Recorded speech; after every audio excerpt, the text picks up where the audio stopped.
Bonjour et bienvenue sur Curiositem. Aujourd'hui, on s'attaque à une fête que, on croit tous connaître, Halloween. Oui, Halloween. Mais attention, derrière les citrouilles, les costumes, toute l'imagerie qu'on connaît, Hmm. se cache une histoire bien plus profonde, complexe et franchement fascinante. Tout à fait. Alors pour cette exploration, on s'est basé sur un article très fouillé de National Geographic et puis aussi la transcription d'un documentaire super intéressant d'Arte. Deux excellentes sources. Notre objectif, c'est quoi? C'est de remonter un peu le fil du temps, de démêler les origines d'Halloween, depuis les anciennes célébrations celtiques jusqu'à la fête qu'on connaît aujourd'hui. Bon, alors on y va, on creuse ça. Allons-y. Et c'est une très bonne idée parce que la première chose qui frappe vraiment, c'est à quel point est un carrefour culturel. Un carrefour, oui. Ce n'est pas du tout une histoire linéaire, hein. C'est plutôt une superposition de couches. On a des croyances païennes très anciennes, liées aux saisons, à la nature. D'accord. Ensuite, des tentatives de l'Église pour intégrer ça ou le transformer. Pour récupérer un peu le truc. Voilà, pour christianiser en quelque sorte. Puis, énormément de folklore local, des traditions qui varient, et bien sûr, les adaptations au fil des migrations des époques. C'est un vrai millefeuille, quoi. Un millefeuille historique et culturel, j'aime bien l'image. C'est ça. Bon alors, commençons par la base de ce millefeuille, le monde celte. On remonte loin là, plus de 2000 ans. Ah oui, bien avant notre ère. Les peuples celtes célébraient une fête hyper importante, Samhain, C'est ça. en Irlande. Samhain, oui. Ou parfois Samonios, en Gaule, on pense. C'était un peu leur nouvel an, en fait, D'accord. qui marquait la fin de l'année écoulée et le début de la nouvelle, aux alentours du 1er novembre. Mais c'est surtout la veille, donc notre 31 octobre, qui était intense, c'est ça, hein? Exactement. C'était le moment clé. Pour les Celtes, c'était un temps très particulier dans l'année. Comment ça? Ils croyaient que la frontière entre notre monde, le monde des vivants, et l'autre monde, L'autre monde, c'est-à-dire? celui des esprits, des dieux, des êtres surnaturels, cette frontière devenait incroyablement mince, presque poreuse. Ah oui, d'accord, comme un voile qui se lève. Un peu ça, oui. Du coup, les âmes des morts pouvaient revenir. Mais pas seulement, il y avait aussi tout un tas d'autres créatures, des fées, mais attention, pas les fées clochettes, hein, des démons, des êtres de l'ombre. Tout un petit monde. Voilà, c'était une sorte de temps hors du temps, un moment de chaos potentiel où tout pouvait arriver. Et du coup, pour gérer ça, ils avaient des rituels. Oui, bien sûr, des rituels très précis. Le plus connu, c'est les grands feux de joie, Ah oui, les feux. des feux énormes, communautaires. Leur rôle était sans doute multiple. Protéger des mauvais esprits, c'est sûr. Une fonction protectrice? Oui, purifier aussi peut-être. Et peut-être même symboliquement, aider le soleil à passer l'hiver, la saison sombre. D'accord. Et les sources parlent aussi de sacrifices. Oui, des sacrifices d'animaux. Ça souligne le côté sacré, vital de ce moment de passage. Et les déguisements alors? Ça date de cette époque aussi? On trouve déjà l'ancêtre, oui. Les gens se couvraient de peaux d'animaux. Ah ouais. Ils se masquaient ou alors ils se noircissaient le visage. Et pourquoi? Quelle était l'idée derrière? Probablement plusieurs choses. Se fondre dans le chaos de la nuit, tu vois. Pour passer inaperçu. Voilà. Tromper les mauvais esprits, pour pas être reconnu ou possédé. Ou peut-être même pour incarner les ancêtres qui revenaient. Se faire passer pour eux. Peut-être. Et il y a même une source qui parle de transgression des genres. Des hommes habillés en femmes et l'inverse. Intéressant. Mhm. Comme pour marquer que c'était vraiment un temps différent, hors norme. Exactement. Une rupture temporaire avec l'ordre habituel. Mais ce qui est vraiment central pour comprendre Samhain, c'est son lien avec l'agriculture, le cycle des saisons. Ah oui, tu disais, la fin de l'année. C'est ça.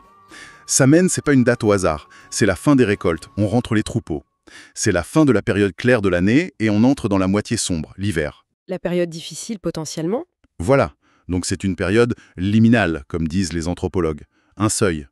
Un passage critique, chargé de sens, pratique et spirituel. Et est-ce qu'on a des preuves archéologiques de tout ça? Des traces concrètes? Et c'est ça qui est passionnant. Ce lien au cycle saisonnier et au surnaturel, on le retrouve sur certains sites. Prends par exemple la colline de Ward, Tlachtega, en Irlande. Tlachtega. Oui. Des textes anciens, plus tardifs du XVIIe siècle, mais qui reprennent sans doute des traditions orales, Mhm. la désignent comme le lieu où on allumait le premier feu sacré de Samhain, celui qui rallumait ensuite tous les autres feux du royaume. Ah ouais. Et les fouilles récentes là-bas, elles confirment une activité rituelle énorme, avec des feux gigantesques. et les cendres étaient ensuite enterrées cérémonieusement. Impressionnant. Et tu parlais d'un autre site? Oui, et Mainmachia, le fort de Navans en Ulster, un centre cérémoniel majeur à l'âge du fer. Et là, sa structure est très bizarre. Bizarre comment? Le fossé défensif, il est creusé à l'intérieur du rempart, pas à l'extérieur comme on ferait logiquement pour se défendre. Ah oui, c'est pas logique pour la défense. Non. Donc ça suggère que le but, c'était pas de se protéger d'ennemis humains. C'était plutôt de délimiter un espace sacré, peut-être de contenir une énergie, ou de marquer un passage symbolique vers cet autre monde. Oui, qui était justement très actif à Saint-Main. Exactement. Et l'analyse du sol a même révélé des structures enfouies en forme de 8. Certains pensent que c'est une représentation du cosmos celte, tu vois, qui relie notre monde à celui des dieux. Mais comment on peut être sûr que c'était vraiment pour Sam-1, ces sites? Ça pourrait être pour d'autres fêtes, non? C'est une très bonne question. La certitude absolue, c'est toujours difficile en archéologie, surtout sans écriture de l'époque. Mais on a un faisceau d'indices, quoi. D'accord. La datation des activités les plus intenses sur ces sites, ça colle avec cette période de l'année. La nature des structures, ça ressemble plus à des lieux de rassemblement, de rituels, qu'à des simples villages. Les textes irlandais plus tardifs, même s'ils sont médiévaux, ils associent clairement ces lieux aux grandes assemblées et aux événements surnaturels de Sam I. Et puis il y a le calendrier de Coligny. Ah oui, trouvé en France, celui-là. Exactement. Une plaque de bronze gauloise, et dessus, il y a un mois Samoni, et l'inscription Trinox Samoni. Trinox Samoni. Qu'on traduit par les 3 nuits de Samonions. Donc ça prouve une célébration sur plusieurs jours. Et surtout, ça montre que cette fête était importante des deux côtés de la Manche, en Gaule comme en Irlande. Ok, donc on a une tradition celte bien ancrée. Mais ensuite arrive une nouvelle force majeure, le christianisme. Comment ça se passe, la rencontre? La stratégie de l'Église a souvent été assez pragmatique. Plutôt que d'essayer d'interdire complètement des fêtes païennes très populaires, Ce qui est difficile. très difficiles, elle a souvent préféré les recouvrir, les christianiser. Et c'est sans doute ce qui s'est passé avec Sam I. Comment? Au 7e siècle, le pape Boniface IV crée une fête pour tous les martyrs, mais il la met au 13 mai. C'est plus tard, au 8e siècle, que le pape Grégoire III la déplace au 1er novembre. Ah, pile sur la date de Samhain. Exactement, et cette fête des martyrs devient la Toussaint, la fête de tous les saints.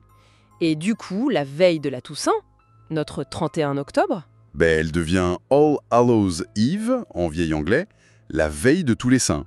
Hallows, Saint, Yves, veille. Logique. Voilà. Et c'est cette nuit-là qui hérite un peu des anciennes coutumes. Les feux, les masques, la croyance aux esprits, tout ça persiste, mais sous un vernis chrétien. Et All Hallows Eve, avec le temps, la langue évolue, ça se contracte et ça donne... Halloween. C'est fou quand on y pense. Et ensuite, cette tradition voyage, Oui, avec les grandes migrations vers l'Amérique. surtout les Irlandais. Surtout les Irlandais, oui, qui fuient massivement l'Irlande pendant la Grande Famine dans les années 1840. Ils emportent avec eux leurs histoires, leurs coutumes de Samhain, d'Halloween. Et ça prend racine là-bas. Ça prend racine et ça évolue encore dans ce nouveau contexte américain. Il y a cette histoire d'Anoka, dans le Minnesota. Ah oui, Mm. la capitale mondiale d'Halloween. Ils se proclament comme ça. Pourquoi? Parce qu'ils auraient organisé une des premières célébrations publiques bien encadrées aux États-Unis, dès 1920. Et pourquoi l'encadrer? Apparemment, c'était pour calmer un peu les ardeurs des jeunes, les farces, le petit vandalisme qui accompagnait la nuit d'Halloween. Ils prenaient le côté transgressif un peu trop au pied de la lettre. Donc dès le début, aux USA, il y a cette tension entre le côté fête populaire un peu sauvage et le besoin de civiliser ça. Un peu, ouais. De l'organiser, de la rendre plus familiale, peut-être. Et on ne peut pas parler d'Halloween aux USA sans penser à... Sleepy Hollow. Exactement. La légende de Sleepy Hollow, de Washington Irving, début 19e, oui. Cette histoire du cavalier sans tête. Avec sa citrouille enflammée. Voilà. Ça a marqué l'imaginaire américain d'Halloween de façon indélébile. C'est devenu une icône absolue. Et c'est là qu'on arrive à un paradoxe, non? Oui, tout à fait. C'est qu'aujourd'hui, surtout en Europe, en France notamment, Oui. Halloween est souvent vu comme une fête américaine, voire une américanisation, une importation commerciale. Une déculturation américaine, on entend parfois. C'est ça, alors que, comme on vient de le voir, les racines sont hyper européennes, elles sont celtiques, millénaires, C'est fou ce décalage. oui, entre la perception qu'on en a et son histoire réelle. Ça pose question sur notre rapport à notre propre passé, en fait. Et ça se voit dans la popularité, j'imagine. Qu'un tiers des Américains disaient croire aux fantômes. Un tiers. Oui, et presque un quart disaient en avoir senti ou vu un. Impressionnant. Et en France? La même année, une autre étude montrait que seulement 29% des Français se disaient séduits par Halloween. C'est pas du tout la même adoption culturelle. C'est clair. Bon, alors parlons un peu des symboles. Là, ça devient super intéressant de voir d'où ils viennent.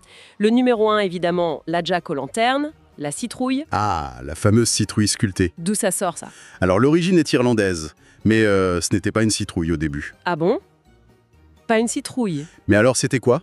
C'était un navet, ou un rutabaga, parfois. Un navet? C'est incroyable, ça change tout. Oui, c'est lié à une vieille légende irlandaise, celle de Stingy Jack, Jack le radin.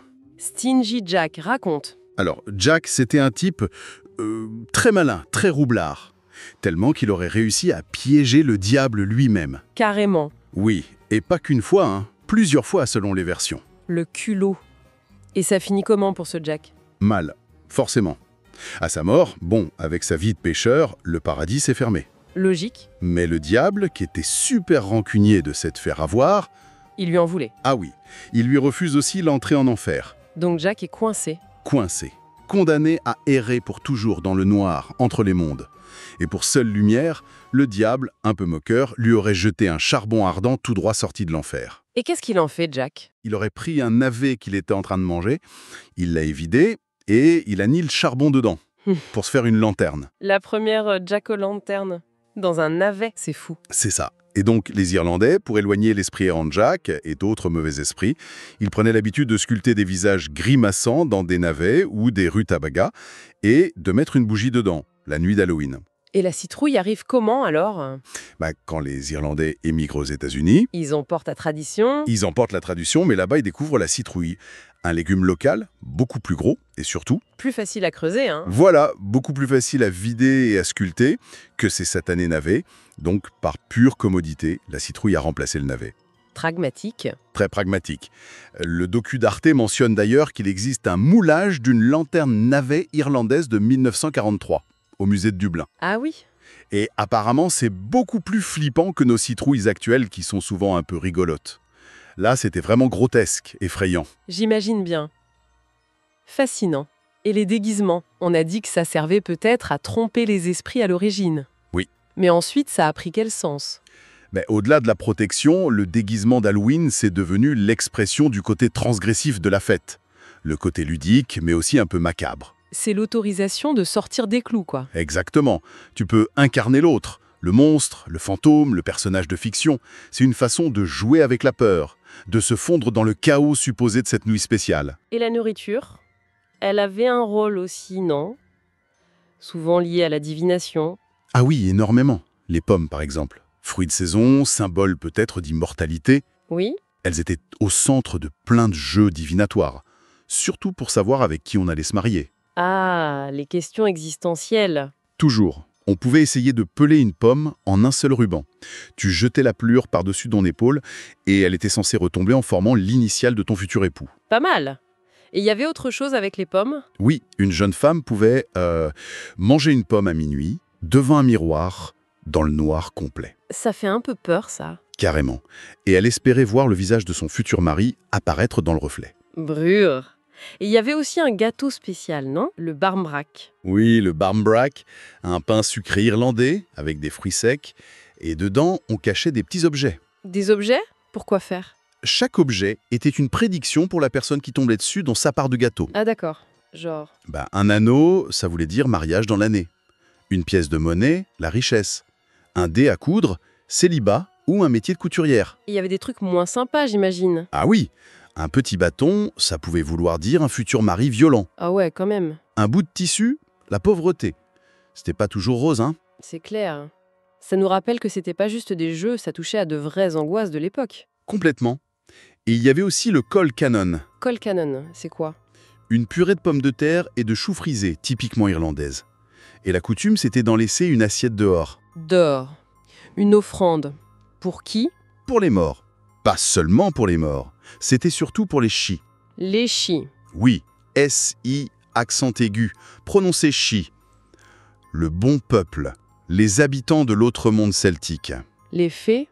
On les assimile souvent aux fées, mais attention, dans la tradition celtique, c'est bien plus complexe. C'est des êtres puissants, ambivalents, pas juste des petites créatures mignonnes. D'accord.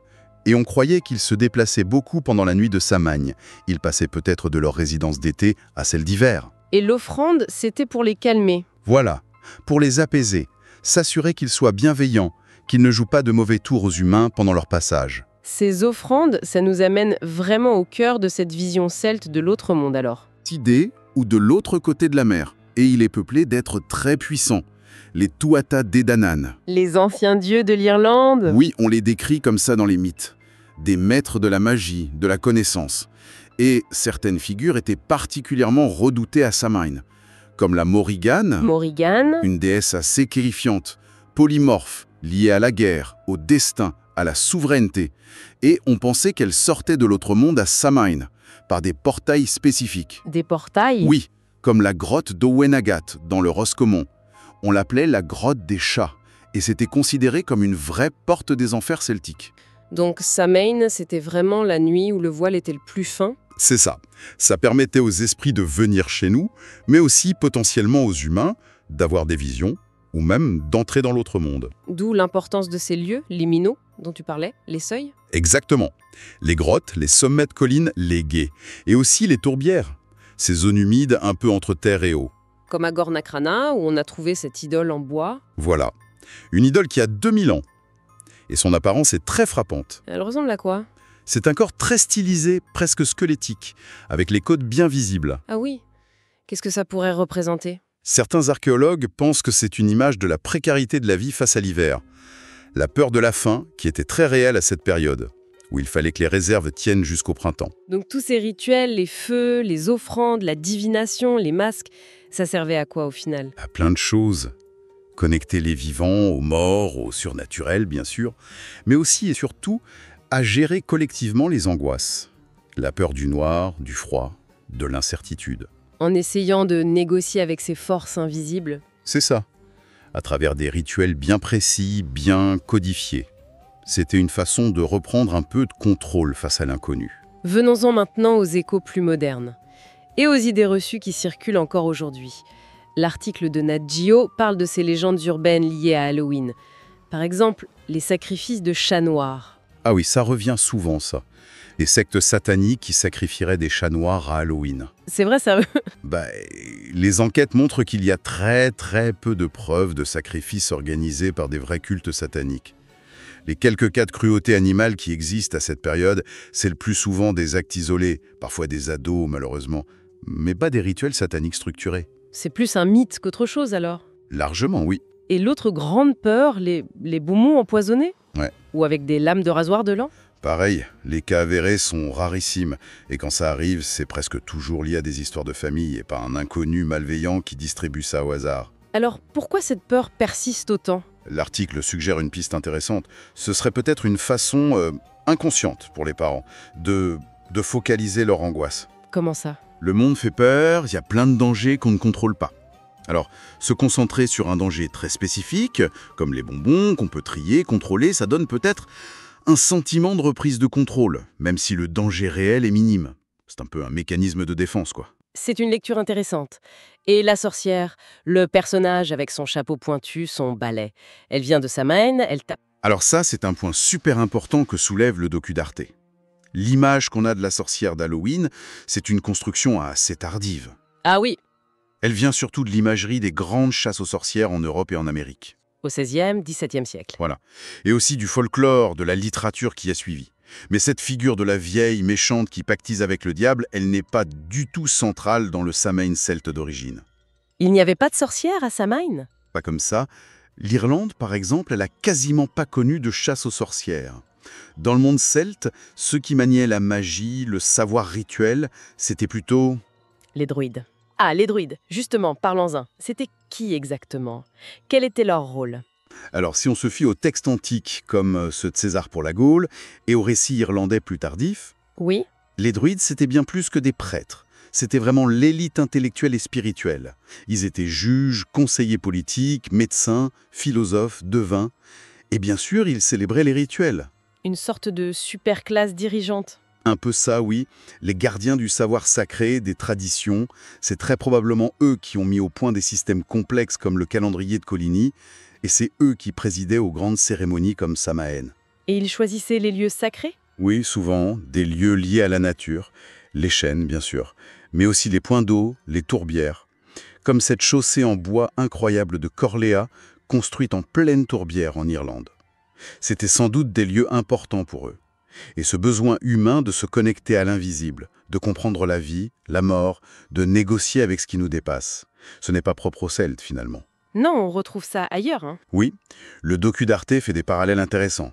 Par exemple, en Espagne, sur le site de Castro de Baronia, un village fortifié de l'âge du fer. Oui. L'océan juste à côté, très agité, les rochers, c'était sans doute vu comme un passage vers l'au-delà. Ou en Turquie, à Hiérapolis, il y avait une grotte, la porte de Pluton. La porte de Pluton. Oui, et en fait, il y avait des gaz volcaniques qui s'en échappaient, du CO2, on sait aujourd'hui, ça tuait les animaux qui s'approchaient trop. Et les anciens, ils interprétaient ça comment? Comme le souffle mortel du dieu des enfers, Pluton. Littéralement. Ça montre bien cette tendance universelle à sacraliser ce qu'on ne comprend pas, à chercher du sens face à l'inconnu, à la mort. Il y a peut-être une dimension psychologique aussi, non? Certainement. Cette période de Samhain, d'Halloween, c'est une transition, de la lumière vers l'obscurité. C'est un moment qui invite à l'introspection, non? Aux rêves, aux visions. Ce qui expliquerait les traditions de divination par les rêves, par exemple. Tout à fait. Et il y a un mythe irlandais, le mythe de Nera, qui est raconté dans le docu. C'est très parlant. Qu'est-ce qui se passe? Nera, c'est un héros qui fait un voyage hyper dangereux dans l'autre monde pendant la nuit de Samhain. Il y vit une expérience qui le transforme, et il en ramène une information cruciale pour sauver sa tribu. Et comment on peut interpréter ça? On peut le lire comme une métaphore, un voyage intérieur, une sorte d'exploration un peu chamanique des profondeurs de l'inconscient, pour en ramener de la sagesse, des avertissements. C'est une thématique forte pour cette période charnière de l'année. Bon, alors, après tout ça, comment on résume, si on devait synthétiser? Qu'est-ce qu'on retient? On pourrait dire qu'Halloween, c'est bien plus qu'une simple fête commerciale ou une importation américaine, quoi. C'est un vrai palimpseste Oui, j'aime bien ce mot, une superposition de couches. qui raconte notre longue histoire avec la nature, le temps, le mystère. Exactement. On y trouve les échos des vieilles peurs, des célébrations celtiques liées aux saisons, à l'autre monde. On voit les traces des adaptations religieuses ensuite. Oui, les syncrétismes. On y trouve un folklore hyper riche, avec des symboles, la lanterne, le masque, les offrandes qui ont traversé les âges. Et puis, on y lit l'histoire des migrations, qui ont transporté et transformé tout ça. Et peut-être que même aujourd'hui, sous le vernis des costumes, des bonbons, il reste quelque chose de ces thèmes anciens, non? Plus ou moins consciemment. Je pense que oui. La confrontation avec le noir au sens propre et figuré. Le souvenir des morts, que ce soit via la Toussaint ou l'imagerie un peu macabre d'Halloween. Et cette fascination qu'on a toujours pour les frontières, pour ce qui est juste au-delà de ce qu'on voit. Ce qui nous amène à une dernière question, peut-être. Une pensée pour la route? Vas-y. Au-delà de l'histoire, du folklore, la façon dont nous, aujourd'hui, on choisit de fêter Halloween ou de l'ignorer ou même de la critiquer. Oui. Qu'est-ce que ça dit de nous? De notre rapport à l'inconnu, à la mort, à ce besoin peut-être très ancien de marquer les passages, les moments importants de l'année, de la vie? C'est une excellente question. Et elle reste ouverte, effectivement. Voilà pour notre exploration des origines complexes, surprenantes d'Halloween. On espère que ce voyage dans le temps, dans les mythes, vous a plu, vous a intéressé. Et peut-être bousculer un peu vos idées reçues. C'est ça. Si c'est le cas, n'hésitez pas à nous le faire savoir. Mettez un petit pouce bleu, partagez l'émission autour de vous. Et puis laissez-nous un commentaire. Dites-nous ce qui vous a le plus marqué, le plus surpris. On lira tout ça avec attention. Et bien sûr, si vous découvrez Curiositem, abonnez-vous pour ne pas rater nos prochaines explorations. Merci beaucoup de nous avoir suivis. Merci et à bientôt. À très bientôt.